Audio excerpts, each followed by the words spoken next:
ഇത് ലിറ്ററൽ മാധവൻ. ഇന്ന് മാധവന്റെ ജീവിതത്തിലെ 912ാമത്തെ എക്സാമാണ്. മാധവൻ പരീക്ഷകൾ ജയിക്കാൻ സ്വന്തമായി കണ്ടുപിടിച്ച കുറെ ട്രിക്കുകളുണ്ട്. ആ ബൈക്കിനേക്കാൾ മുമ്പ് പോസ്റ്റ് ക്രോസ് ചെയ്ത പരീക്ഷ ജയിച്ചു. പണ്ട് ഏതോ പരീക്ഷയ്ക്ക് പോയപ്പോ കാലൊന്നും ഇടിച്ചു. ആ പരീക്ഷ എളുപ്പമായി. പിന്നെ കാലിടിച്ച പരീക്ഷ എളുപ്പമാണെന്ന് മാധവൻ വിശ്വസിച്ചു. ട്രിക്കുകളുടെ ബലം കൊണ്ടോ മാധവൻ പഠിച്ചത് കൊണ്ടോ ചില പരീക്ഷകൾ ഒഴികെ എഴുതിയ എല്ലാ പരീക്ഷകളിലും മാധവൻ ജയിച്ചു. ഈ ആചാരങ്ങൾ മുടങ്ങിയ പരീക്ഷകളൊക്കെ മാധവൻ തോൽക്കുകയും ചെയ്തു. അങ്ങനെ മാധവൻ തന്റെ ട്രിക്കുകൾ കാരണമാണ് പരീക്ഷകൾ ജയിക്കുന്നതെന്ന് വിശ്വസിച്ചു.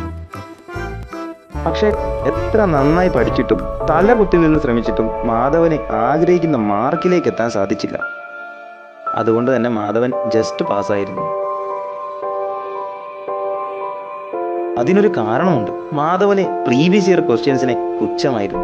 ടെക്സ്റ്റ് ബുക്ക് മുഴുവൻ പഠിച്ചു തീർത്താലും മാധവൻ ഒരു ക്വസ്റ്റ്യൻ പോലും പ്രാക്ടീസ് ചെയ്ത് നോക്കത്തില്ലായിരുന്നു.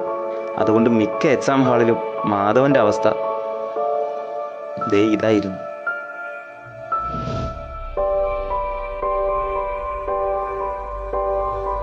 മാധവന്റെ അവസ്ഥ നിങ്ങൾക്ക് ആർക്കും വരരുത്. എക്സാം പ്രിപ്പറേഷന് ഏറ്റവും ഇമ്പോർട്ടൻ്റ് ആയിട്ടുള്ള ഫാക്ടറാണ് പ്രീവിയസ് ഇയർ ക്വസ്റ്റ്യൻസ്. പോർഷൻസ് പഠിച്ചു തീർന്നവരും തീരാനുള്ളവരും ഇനിയുള്ള പഠനം ക്വസ്റ്റ്യൻസിലൂടെ ആക്കുക. ക്വാളിറ്റി ക്വസ്റ്റ്യൻസിലൂടെ എല്ലാ പോർഷൻസും പഠിച്ചു തീരാനായി മെന്റർ ബിയുടെ എക്സാം കില്ലർ ബാച്ചിൽ ജോയിൻ ചെയ്യുക.